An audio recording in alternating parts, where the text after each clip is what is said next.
Capítulo 2.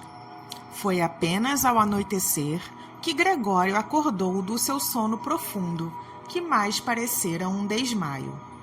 Ainda que nada o tivesse feito, de certo teria acordado pouco mais tarde por si só, visto que se sentia suficientemente descansado e bem dormido, mas parecia-lhe ter sido despertado por um andar cauteloso e pelo fechar da porta que dava para o vestíbulo. Os postes da rua projetavam aqui e além um reflexo pálido, no teto e na parte superior dos móveis, mas ali embaixo, no local onde se encontrava, estava escuro.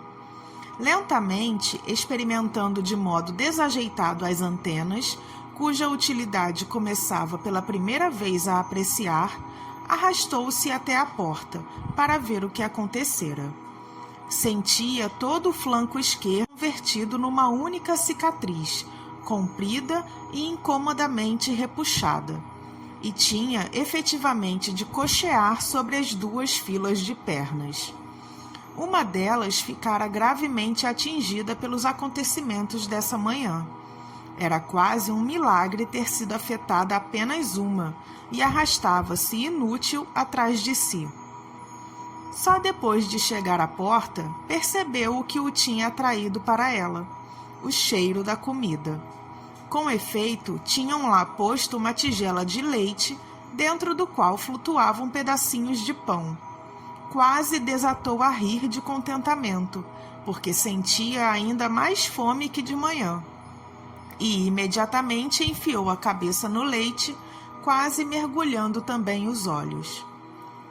Depressa a retirou desanimado. Além de ter dificuldade em comer, por causa do flanco esquerdo magoado, que o obrigava a ingerir a comida à força de sacudidelas, recorrendo a todo o corpo, não gostava do leite, conquanto tivesse sido a sua bebida preferida e fosse certamente essa a razão que levara a irmã a pôr-lhe ali. Efetivamente, foi quase com repulsa que se afastou da tigela e se arrastou até o meio do quarto.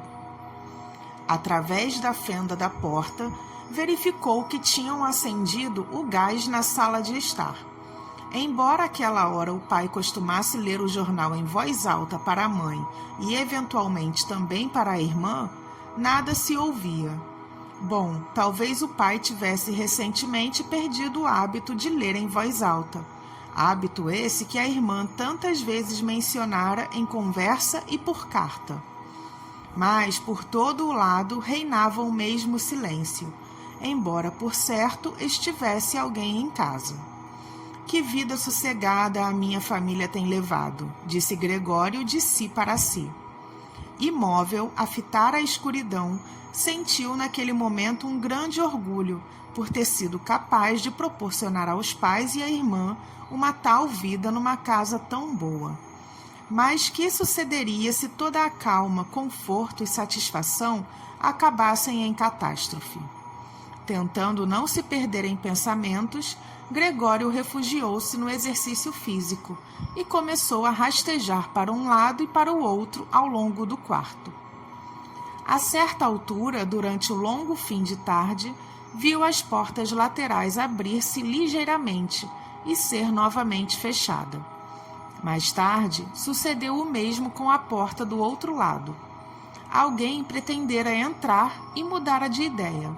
Gregório resolveu postar-se ao pé da porta que dava para a sala de estar, decidido a persuadir qualquer visitante indeciso a entrar, ou, pelo menos, a descobrir quem poderia ser. Mas esperou em vão, pois ninguém tornou a abrir a porta. De manhã cedo, quando todas as portas estavam fechadas à chave, todos tinham querido entrar. Agora que ele tinha aberto uma porta e a outra fora aparentemente aberta durante o dia, ninguém entrava e até as chaves tinham sido transferidas para o lado de fora das portas. Só muito tarde apagaram o gás na sala. Gregório tinha quase a certeza de que os pais e a irmã tinham ficado acordados até então, pois ouvia-os afastarem-se caminhando nos bicos dos pés. não era nada provável que alguém viesse visitá-lo até a manhã seguinte, de modo que tinha tempo de sobra para meditar sobre a maneira de reorganizar a sua vida. O enorme quarto vazio dentro do qual era obrigado a permanecer deitado no chão enchia-o de uma apreensão cuja causa não conseguia descobrir, pois havia 5 anos que o habitava. Meio inconscientemente, não sem uma leve sensação de vergonha, meteu-se debaixo do sofá, onde imediatamente se sentiu bem, embora ficasse com o dorso um tanto comprimido e não lhe fosse possível levantar a cabeça, lamentando apenas que o corpo fosse largo demais para caber totalmente debaixo do sofá. Ali passou toda a noite, grande parte da qual mergulhado num leve torpor, do qual a fome constantemente o despertava com um sobressalto, preocupando-se ocasionalmente com a sua sorte e alimentando vagas esperanças, que levavam todas à mesma conclusão. Devia deixar-se estar e, usando de paciência e do mais profundo respeito, auxiliar a família a suportar os incômodos que estava destinado a causar-lhes nas condições presentes. De manhã bem cedo, Gregório teve ocasião de pôr à prova o valor das suas recentes resoluções, dado que a irmã, quase totalmente vestida, abriu a porta que dava para o vestíbulo e espreitou para dentro do quarto. Não o viu imediatamente, mas, ao apercebê-lo debaixo do sofá, que diabo tinha de estar em qualquer sítio? Não havia de ter se sumido, pois não? Ficou de tal modo assustada que fugiu precipitadamente, batendo com a porta. Mas, teria que arrependida desse comportamento, tornou a abrir a porta e entrou nos bicos dos pés, como se estivesse de visita a um inválido ou a um estranho. Gregório estendeu a cabeça para fora do sofá e ficou a observá-la. Notaria a irmã que ele deixara o leite intacto, não por falta de fome, e traria qualquer outra comida que lhe agradasse mais ao paladar? Se ela não o fizesse de modo próprio, Gregório preferiria morrer de fome a chamar-lhe a atenção para o acontecimento, muito embora sentisse um irreprimível desejo de saltar do seu refúgio debaixo do sofá e rojar-se-lhe aos pés, pedindo de comer. A irmã notou imediatamente, com surpresa, que a tigela estava ainda cheia, à exceção de uma pequena porção de leite derramado em torno dela. Ergueu logo a tigela, não diretamente com as mãos, é certo, mas sim com um pano, e levou-a. Gregório sentia uma enorme curiosidade de saber o que traria ela em sua substituição, multiplicando conjecturas. Não poderia de modo algum adivinhar o que a irmã, em toda a sua bondade, fez a seguir. Para descobrir do que gostaria ele, trouxe-lhe toda uma quantidade de alimentos sobre um pedaço velho de jornal. Eram hortaliças velhas e meio podres, ossos do jantar da noite anterior, cobertos de um molho branco solidificado, uvas e amêndoas. Era um pedaço de queijo que Gregório 2 dias antes teria considerado intragável. Era uma côdea de pão duro, um pão com manteiga sem sal e outro com manteiga salgada. Além disso, tornou a pôr no chão a mesma tigela, dentro da qual deixou água, e que, pelos vistos, ficaria reservada para seu exclusivo uso. Depois, cheia de tato, percebendo que Gregório não comeria na sua presença, afastou-se rapidamente e deu mesmo volta-chave, dando-lhe a entender que podia ficar completamente à vontade. Todas as pernas de Gregório se precipitaram em direção à comida. As feridas deviam estar completamente curadas, além de tudo, porque não sentia qualquer incapacidade, o que o espantou e o fez lembrar-se de que havia mais de um mês tinha feito um golpe num dedo com uma faca, e ainda 2 dias antes lhe doía a ferida. Estarei agora menos sensível? Pensou, ao mesmo tempo que sugava vorazmente o queijo, que de toda a comida era a que mais forte e imediatamente o atraía. Pedaço a pedaço, com lágrimas de satisfação nos olhos, devorou rapidamente o queijo, as hortaliças e o molho. Por outro lado, a comida fresca não tinha atrativos para si. Não podia sequer suportar-lhe o cheiro, que o obrigava até a arrastar para uma certa distância os pedaços que eram capazes de comer. Tinha acabado de comer havia bastante tempo e estava apenas preguiçosamente quieto no mesmo local, quando a irmã rodou lentamente a chave, como que a fazer-lhe sinal para se retirar. Isto fê-lo levantar de súbito, embora estivesse quase adormecido, e precipitar-se novamente para debaixo do sofá. Foi-lhe necessária uma considerável dose de autodomínio para permanecer ali debaixo, dado que a pesada refeição lhe tinha feito inchar um tanto o corpo, e estava tão comprido que mal podia respirar. Atacado de pequenos surtos de sufocação, sentia os olhos saírem um bocado para fora da cabeça, ao observar a irmã, que de nada suspeitava, varrendo não apenas os restos do que comera, mas também as coisas em que não tocara. Como se não fossem de utilidade, fosse para quem fosse, e metendo-as apressadamente com a pá num balde, que cobriu com uma tampa de madeira e retirou do quarto.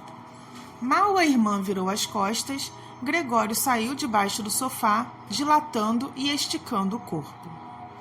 Assim era Gregório alimentado, uma vez de manhã cedo, enquanto os pais e a criada estavam ainda a dormir, e outra vez depois de terem todos almoçado, pois os pais faziam uma curta sesta e a irmã podia mandar a criada fazer um ou outro recado. Não que eles desejassem que ele morresse de fome, claro está, mas talvez porque não pudessem suportar saber mais sobre as suas refeições do que aquilo que sabiam pela boca da irmã. E talvez ainda porque a irmã os quisesse poupar a todas as preocupações, por mais pequenas que fossem, visto que eles tinham de suportar ser mais do que suficiente. Uma coisa que Gregório nunca pôde descobrir foi que pretexto tinha sido utilizado para se libertarem do médico e do serralheiro na primeira manhã, já que, como ninguém compreendia o que ele dizia, nunca lhes passara pela cabeça, nem sequer a irmã, que ele pudesse percebê-los. Assim, sempre que a irmã ia ao seu quarto, Gregório contentava-se em ouvi-la soltar um ou outro suspiro ou exprimir uma ou outra invocação aos seus santos. Mais tarde, quando se acostumou um pouco mais à situação, é claro que nunca poderia acostumar-se inteiramente, fazia por vezes uma observação que revelava uma certa simpatia, ou que, como tal, podia ser interpretada. Bom, hoje ele gostou do jantar, disse enquanto Gregório tinha consumido boa parte da comida. Quando ele não comia, o que ia acontecendo com frequência cada vez maior, dizia quase com tristeza: hoje tornou a deixar tudo. Embora não pudesse manter-se diretamente a par do que ia acontecendo, Gregório apanhava muitas conversas nas salas contíguas, e assim que elas se tornavam audíveis, corria para a porta em questão, colando-se todo a ela. Durante os primeiros dias, especialmente, não havia conversa alguma que se lhe não referisse de certo modo, ainda que indiretamente. Durante 2 dias, houve deliberações familiares sobre o que devia fazer-se, mas o assunto era igualmente discutido fora das refeições, visto que estavam sempre, pelo menos, 2 membros da família em casa. Ninguém queria ficar lá sozinho e deixá-la sem ninguém estava inteiramente fora da questão. Logo nos primeiros dias, a criada, cujo verdadeiro conhecimento da situação não era para Gregório perfeitamente claro, caíra de joelhos diante da mãe, suplicando-lhe que a deixasse ir embora. Quando saiu, 1/4 de hora mais tarde, agradeceu de lágrimas nos olhos o favor de ter sido dispensada, como se fosse a maior graça que pudesse ser-lhe concedida, e, sem que ninguém lhe sugerisse, prestou um solene juramento de que nunca contaria a ninguém o que se passara. Agora, a irmã era também obrigada a cozinhar para ajudar a mãe.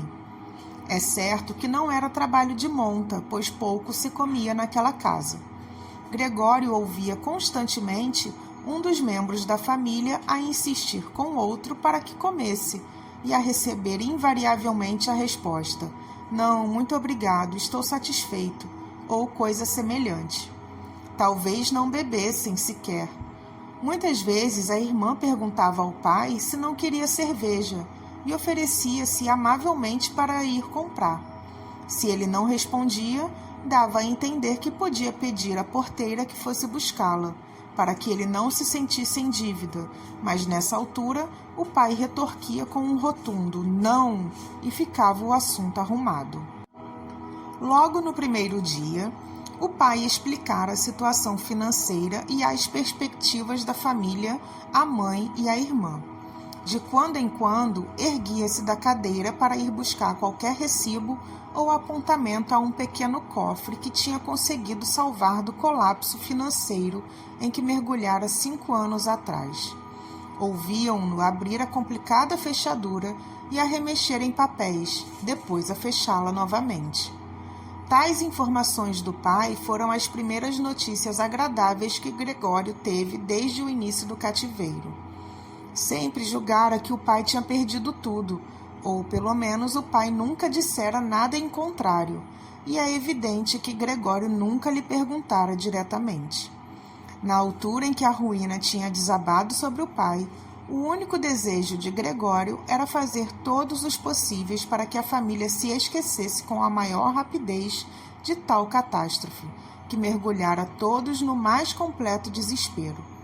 Assim, começara a trabalhar com invulgar ardor, e quase de um dia para o outro passou de simples empregado de escritório a caixeiro viajante. Com oportunidade, conseguiu entre melhores de ganhar bem. Êxito esse que depressa se converteu em metal sonante que depositava na mesa, ante a surpresa e a alegria da família.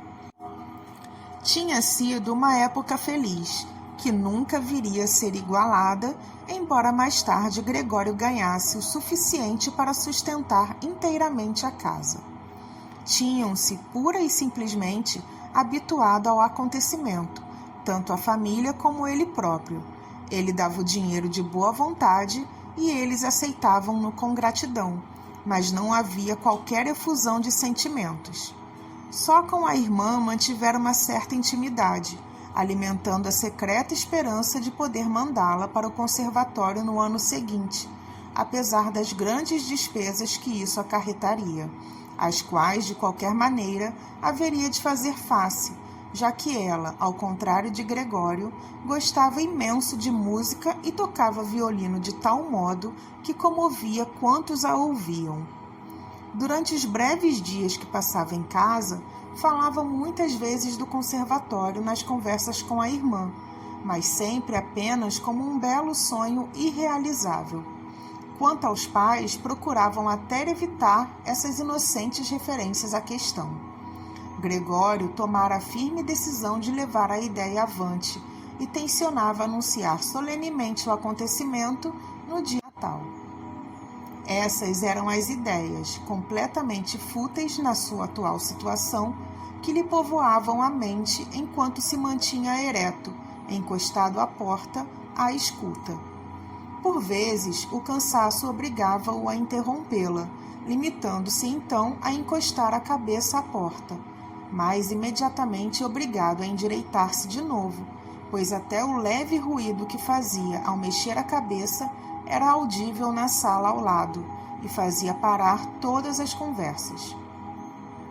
"Que estará ele a fazer agora?" perguntou o pai, decorridos alguns instantes, virando-se de certo para a porta. Só então ressuscitava gradualmente a conversa antes interrompida. Dado que o pai se tornava repetitivo nas explicações, por um lado, devido ao acontecimento de há muito não se encarregar de tais assuntos, por outro, graças à circunstância de a mãe nem sempre perceber tudo à primeira, Gregório ficou por fim a saber que um certo número de investimentos, poucos, é certo, tinham escapado à ruína e tinham até aumentado ligeiramente, pois, entretanto, ninguém tocara nos dividendos. Além disso, nem todo o dinheiro dos ordenados mensais de Gregório, de que guardava para si apenas uma pequena parte, tinha sido gasto, o que originara economias que constituíam um pequeno capital. Do outro lado da porta, Gregório acenava ansiosamente com a cabeça, satisfeito perante aquela demonstração de inesperado espírito de poupança e previsão. A verdade é que, com aquele dinheiro suplementar, podia ter pago uma porção maior da dívida do pai ao patrão, apressando assim o dia em que poderia deixar o emprego, mas sem dúvida o pai fizera muito melhor assim. Apesar de tudo, aquele capital não era de modo nenhum suficiente para que a família vivesse dos juros. Talvez o pudessem fazer durante 1 ano ou 2, quando muito. Era pura e simplesmente uma quantia que urgia deixar de parte para qualquer emergência. Quanto ao dinheiro para fazer face às despesas normais, havia que ganhá-lo. O pai era ainda saudável, mas estava velho e não trabalhava havia 5 anos, pelo que não era de esperar que fizesse grande coisa. Ao longo desses 5 anos, os primeiros anos de lazer de uma vida de trabalho, ainda que mal sucedido, tinha engordado e tornara-se um tanto lento. Quanto à velha mãe, como poderia ganhar a vida com aquela asma, que até o simples andar agravava, obrigando-a muitas vezes a deixar-se cair num sofá, a arquejar junto de uma janela aberta. E seria então justo encarregar do sustento da casa a irmã, ainda uma criança com os seus 17 anos, e cuja vida tinha até aí sido tão agradável e se resumia a vestir-se bem, dormir bastante tempo, ajudar a cuidar da casa, ir de vez em quando a diversões modestas e, sobretudo, tocar violino? A princípio, sempre que ouvia menções à necessidade de ganhar dinheiro, Gregório afastava-se da porta e deixava-se cair no fresco sofá de couro ao lado dela, rubro de vergonha e desespero. Muitas vezes ali se deixava estar durante toda a noite, sem dormir, a esfregar-se no couro durante horas a fio. Quando não, reunia a coragem necessária para se entregar ao violento esforço de empurrar uma cadeira de braços para junto da janela. Trepava para o peitoril e, arrimando-se à cadeira, encostava-se às vidraças, certamente obedecendo a qualquer reminiscência da sensação de liberdade que sempre experimentava ao ver a janela. De fato, dia após dia, até as coisas que estavam relativamente pouco afastadas se tornavam pouco nítidas. O hospital, do outro lado da rua, que antigamente odiava por ter sempre à frente dos olhos, ficava agora bastante para além do seu alcance visual. E se não soubesse que vivia ali, numa rua sossegada, de qualquer maneira, uma rua de cidade, bem poderia julgar que a janela dava para um terreno deserto, onde o cinzento do céu e da terra se fundiam indistintamente. Esperta como era, a irmã só precisou ver 2 vezes a cadeira junto da janela. A partir de então, sempre que acabava de arrumar o quarto, tornava a colocar a cadeira no mesmo e até deixava as portas anteriores das janelas abertas. Se ao menos pudesse falar com ela e agradecer-lhe tudo o que fazia por ele, suportaria melhor os seus cuidados, mas naquelas condições sentia-se oprimido. É certo que ela tentava fazer o mais despreocupadamente possível tudo o que lhe fosse desagradável, o que, com o correr do tempo, cada vez o conseguia melhor. Mas também Gregório, aos poucos, se ia apercebendo mais lucidamente da situação. Bastava a maneira de ela entrar para o angustiar. Mal penetrava no quarto, corria para a janela, sem sequer dar-se ao trabalho de fechar a porta atrás de si, apesar do cuidado que costumam ter em ocultar aos outros a visão de Gregório. E, como se estivesse pontos de sufocar, abria precipitadamente a janela e ali ficava a apanhar ar durante 1 minuto, por mais frio que fizesse, respirando profundamente. 2 vezes por dia incomodava Gregório com a sua ruidosa precipitação, que o fazia refugiar-se a tremer debaixo do sofá, durante todo o tempo, ciente de que a irmã certamente o pouparia tal incômodo se lhe fosse possível permanecer na sua presença sem abrir a janela. Certa vez, coisa de 1 mês após a metamorfose de Gregório, quando já não havia por certo motivo para assustar-se com o seu aspecto, apareceu ligeiramente mais cedo do que era habitual e deu com ele a ver a janela, imóvel, numa posição em que parecia um espectro. Gregório não se surpreenderia se ela não entrasse pura e simplesmente, pois não podia abrir imediatamente a janela enquanto ele ali estivesse. Mas ela não só evitou entrar, como deu um salto para trás, diria que alarmada, e bateu com a porta em retirada. Um estranho que observasse a cena julgaria com certeza que Gregório a esperava para lhe morder. É claro que imediatamente se escondeu debaixo do sofá, mas ela só voltou ao meio-dia com um ar bastante mais perturbado do que era vulgar. Este acontecimento revelou a Gregório a repulsa que o seu aspecto provocava ainda à irmã, e o esforço que devia custar-lhe não desatar a correr, mal via a pequena porção do seu corpo que aparecia sob o sofá. Nestas condições, decidiu um dia poupá-la tal visão, e, à custa de 4 horas de trabalho, pôs um lençol pelas costas e dirigiu-se para o sofá, dispondo-o de modo a ocultar-lhe totalmente o corpo, mesmo que a irmã se baixasse para espreitar. Se ela achasse desnecessário o lençol, de certo o tiraria do sofá, visto ser evidente que aquela forma de ocultação e confinamento em nada contribuíam para o conforto de Gregório. Neste instante, ela deixou o lençol onde estava e ele teve mesmo a impressão de surpreender-lhe um olhar de gratidão, ao levantar cuidadosamente uma ponta do lençol para ver qual a reação da irmã àquela nova disposição. Durante os primeiros 15 dias, os pais não conseguiram reunir a coragem necessária para entrarem no quarto de Gregório, que frequentemente os ouvia elogiarem a atividade da irmã, que anteriormente costumavam repreender, por a considerarem até certo ponto uma lia inútil.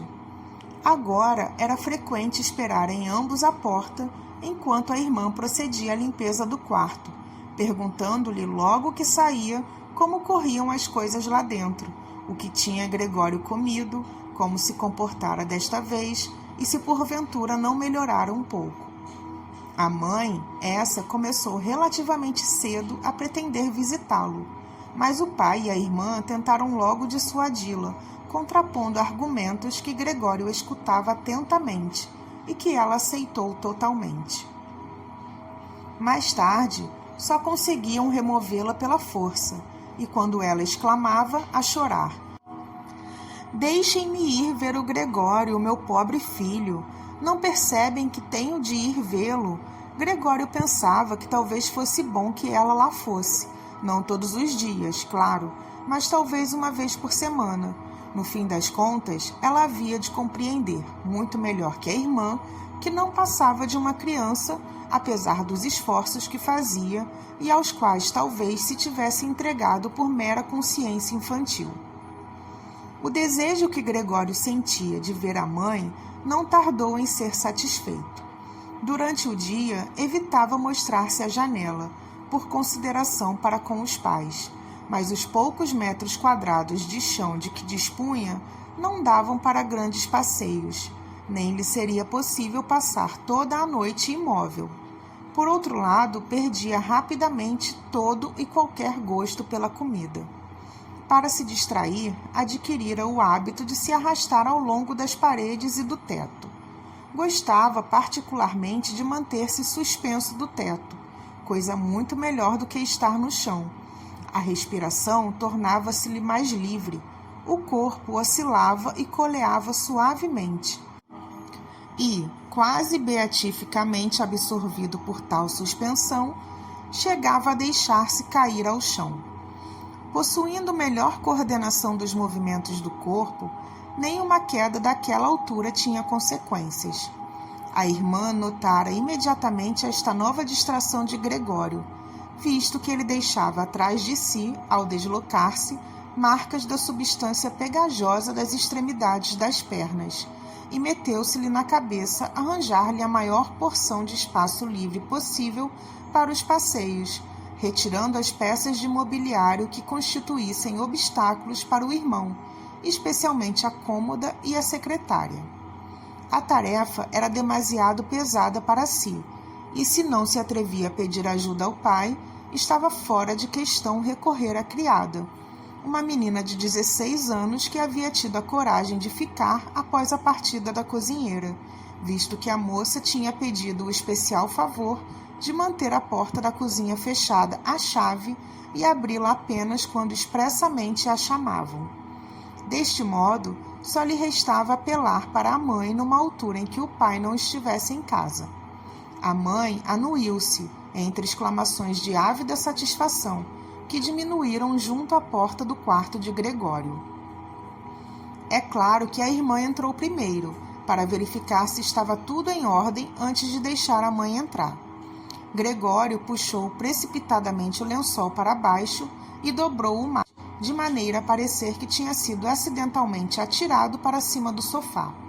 Desta vez, não deitou a cabeça de fora para espreitar, renunciando ao prazer de ver a mãe pela satisfação de ela ter decidido afinal visitá-lo. Entre que ele não está à vista, disse a irmã, certamente guiando-a pela mão. Gregório ouvia agora as duas mulheres a esforçarem-se por deslocar a pesada cômoda e a irmã a chamar a si a maior parte do trabalho, sem dar ouvidos às admoestações da mãe, receosa de que a filha estivesse a fazer esforços demasiados.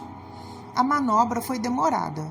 Passado pelo menos um quarto de hora de tentativas, a mãe objetou que o melhor seria deixar a cômoda onde estava, em primeiro lugar porque era pesada demais e nunca conseguiriam deslocá-la antes da chegada do pai. E, se ficasse no meio do quarto como estava, só dificultaria os movimentos de Gregório. Em segundo lugar, nem sequer havia certeza de que a remoção da mobília lhe prestasse um serviço. Tinha a impressão do contrário.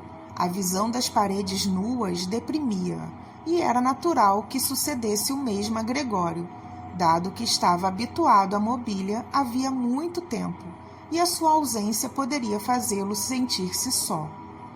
Não é verdade, disse em voz baixa, aliás, pouco mais que murmurara, durante todo o tempo, como se quisesse evitar que Gregório, cuja localização exata desconhecia, lhe reconhecesse sequer o tom de voz, pois estava convencida de que ele não percebia as palavras. Não é verdade que, retirando-lhe a mobília, lhe mostramos não ter já qualquer esperança de que ele se cure e que o abandonamos impiedosamente à sua sorte? Acho que o melhor é deixar o quarto exatamente como sempre esteve, para que ele, quando voltar para nós, encontre tudo na mesma e esqueça com mais facilidade o que aconteceu entretanto. Ao ouvir as palavras da mãe, Gregório apercebeu-se de que a falta de conversação direta com qualquer ser humano durante os 2 últimos meses, aliada à monotonia da vida em família, lhe deviam ter perturbado o espírito. Se assim não fosse, não teria genuinamente ansiado pela retirada da mobília do quarto.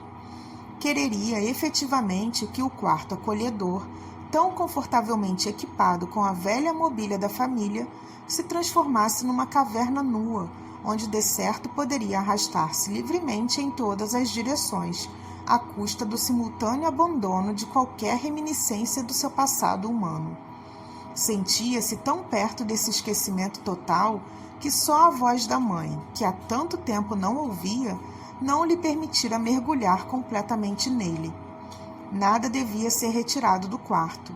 Era preciso que ficasse tudo como estava, pois não podia renunciar à influência positiva da mobília, no estado de espírito em que se encontrava, e mesmo que o mobiliário lhe perturbasse as voltas sem sentido, isso não redundava em prejuízo, mas sim em vantagem. Infelizmente, a irmã era de opinião contrária. Habituara-se, e não sem motivos, a considerar-se uma autoridade no que respeitava a Gregório, em contradição com os pais, de modo que a presente opinião da mãe era suficiente para decidir a retirar, não só a cômoda e a secretária, mas toda a mobília, à exceção do indispensável sofá. É certo que esta decisão não era consequência da simples teimosia infantil, nem da autoconfiança que recentemente adquirira, tão inesperada como penosamente.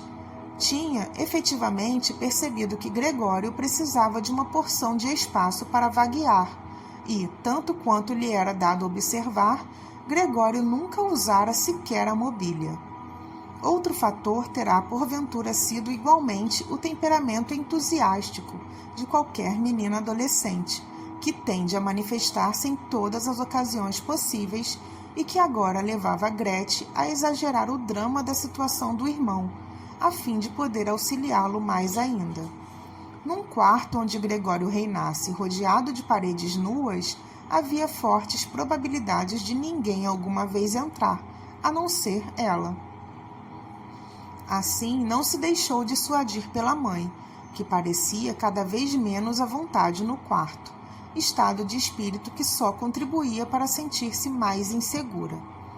Rapidamente reduzida ao silêncio, limitou-se, pois, a ajudar a filha a retirar a cômoda, na medida do possível. Ora, sem a cômoda podia Gregório muito bem passar, mas era forçoso que conservasse a secretária. Logo que as mulheres removeram a cômoda, à força de arquejantes arrancos, Gregório pôs a cabeça de fora, para ver como poderia intervir da maneira mais delicada e cuidadosa. Quis o destino que fosse a mãe a primeira a regressar, enquanto Gretchen, no quarto contíguo, tentava deslocar sozinha a cômoda, evidentemente debalde. Como a mãe não estava habituada ao seu aspecto, era provável que sofresse um grande choque ao vê-lo. Receando que tal acontecesse, Gregório recuou precipitadamente para a outra extremidade do sofá, mas não conseguiu evitar que o lençol se agitasse ligeiramente. Esse movimento foi o bastante para alertar a mãe, que ficou imóvel por um instante, e em seguida se refugiou junto de Gretchen. Embora Gregório tentasse convencer-se de que nada de anormal se passava, que se tratava apenas de uma mudança de algumas peças de mobiliário, acabou por reconhecer que as idas e vindas das mulheres, os sons momentâneos que produziam e o arrastar de móveis o afetavam como se tratasse de uma indisposição que viesse de todos os lados ao mesmo tempo, e, por mais que encolhesse a cabeça e as pernas e se acachapasse no chão, viu-se perante a certeza de que não poderia continuar a suportar tudo aquilo por muito tempo. Tiravam-lhe tudo do quarto, privavam-no de tudo o que lhe agradava.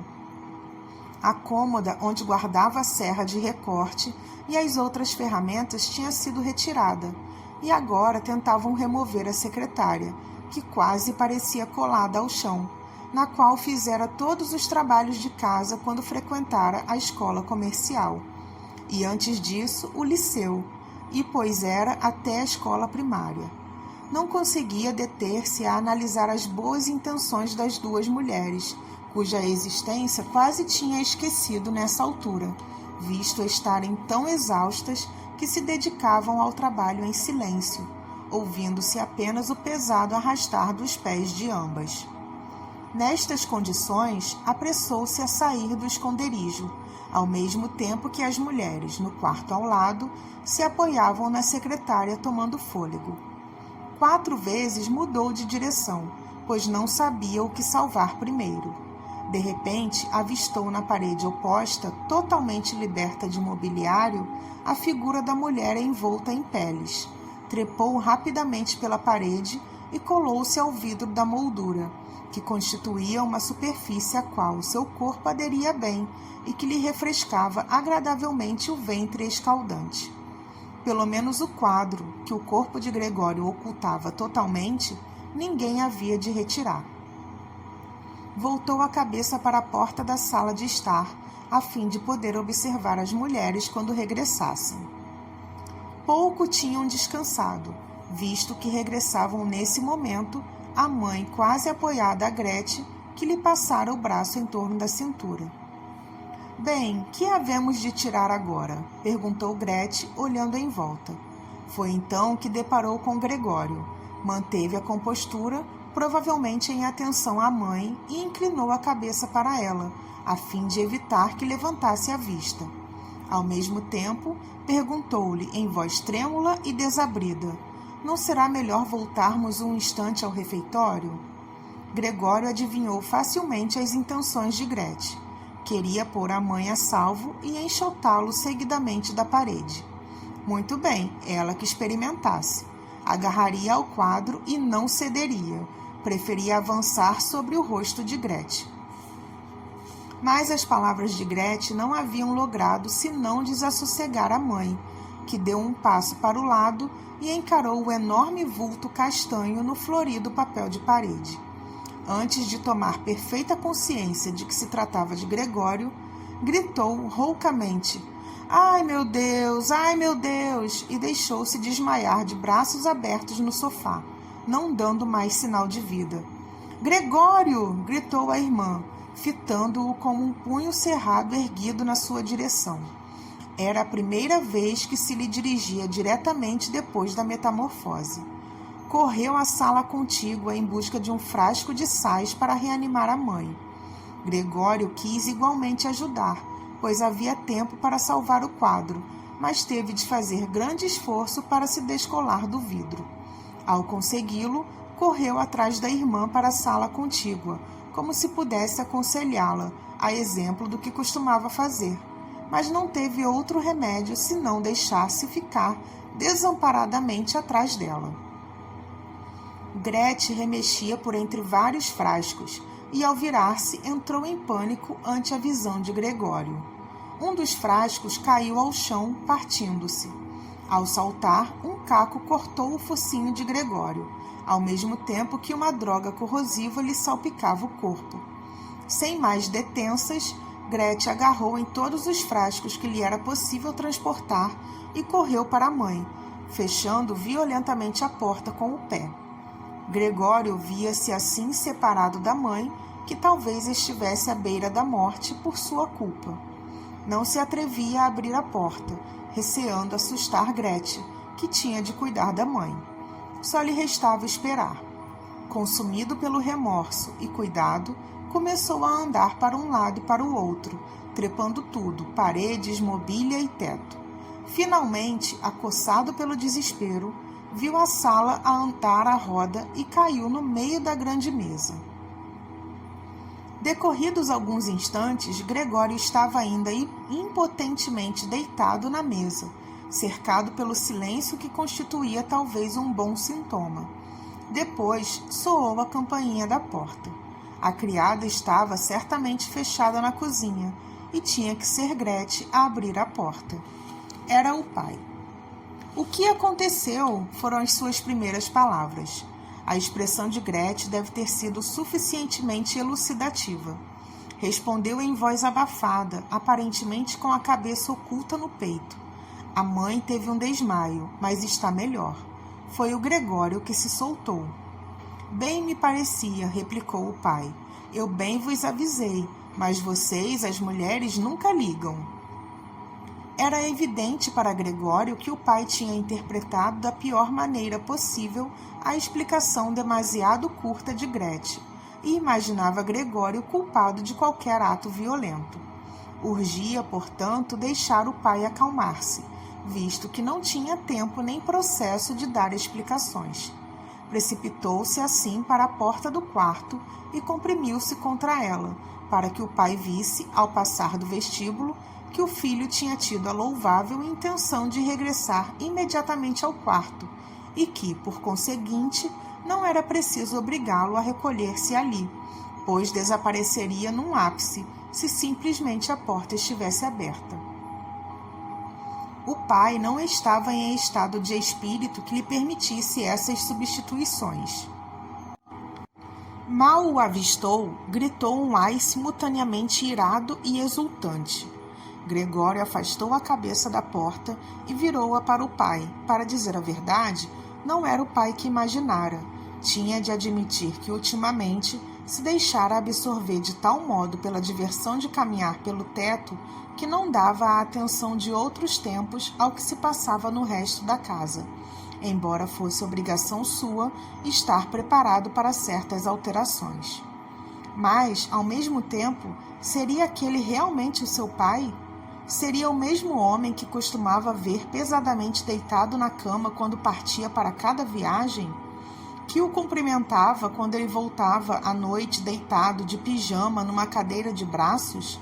Que não conseguia ter-se de pé e se limitava a erguer os braços para o saudar? Que nas raras vezes em que saía com o resto da família, 1 ou 2 domingos por ano, nas férias, caminhava entre Gregório e a mãe. Andavam bem devagar.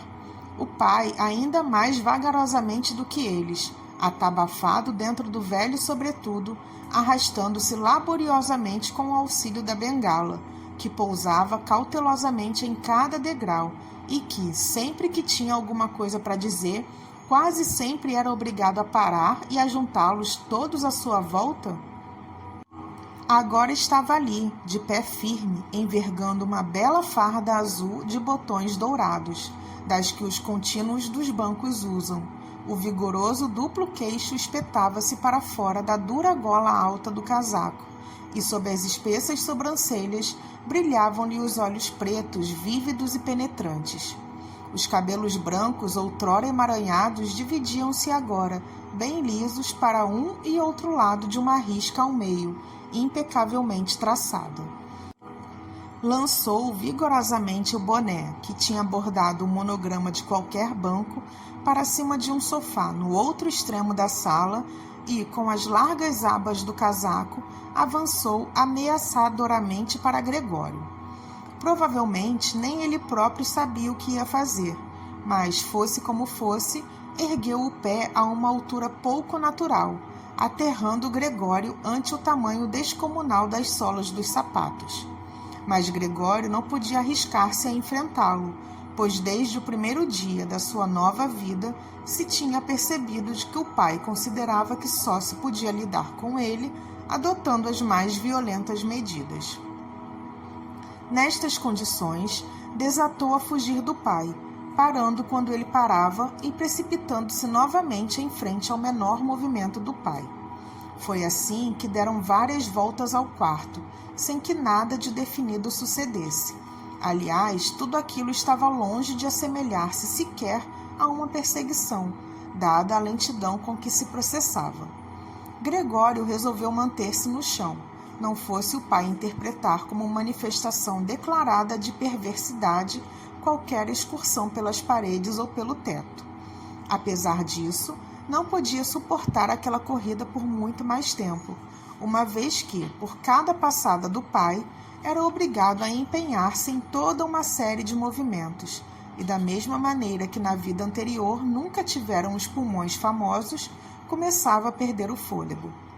Prosseguia ofegante, tentando concentrar todas as energias na fuga, mal mantendo os olhos abertos, tão apatetado que não conseguia sequer imaginar qualquer processo de escapar a não ser continuar em frente, quase esquecendo que podia utilizar as paredes, repletas de mobílias ricamente talhadas, cheias de saliências e reentrâncias. De súbito, sentiu embater perto de si e rolar à sua frente qualquer coisa que fora violentamente arremessada. Era uma maçã, a qual logo outra se seguiu. Gregório deteve-se, assaltado pelo pânico.